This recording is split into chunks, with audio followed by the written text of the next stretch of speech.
Pinagtanggol ni Raymart Santiago ang kanyang mga kapatid sa alegasyon ni Claudine Barreto na tila napagkakaisahan daw siya ng mga bayaw. Ayon kay Raymart, dinadamayan lang siya ngayon ng kanyang buong pamilya. May report si Nelson Canlas. Muling nagharap sa korte ang mag-asawang Raymart Santiago at Claudine Barreto para sa Permanent Protection Order na hinihiling ni Claudine. Dahil na rin sa bisa ng gag order, matipid ang pahayag ni Claudine paglabas ng korte. Ito na, lumalaban na. Si Raymart nagbigay naman ng reaksyon sa interview ng asawa kamakailan. Nagbitiw kasi ng salita si Claudine na tila na pagkakaisahan siya ng magkakapatid na Santiago, lalo na't kapag nakikita niya ang mga ito sa korte. Hindi rin daw nagustuhan ni Claudine ang mga salitang binitiwan ni Randy sa ilang interview.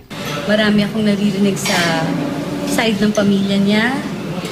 To think these are men who are talking like bullies. I don't understand.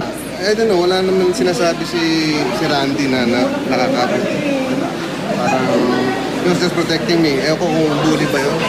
Parang sa mga nabasa ko, hindi naman, parang, I don't know, baka she's overreacting. Ayon kay Raymart, karamay daw niya ang buo niyang pamilya sa kanyang pinagdaraanan ngayon. Hindi ba dapat naman normal na nagtutulungan ng magkakapatid, di ba? Nelson Canlas, Katutok, 24 Oras.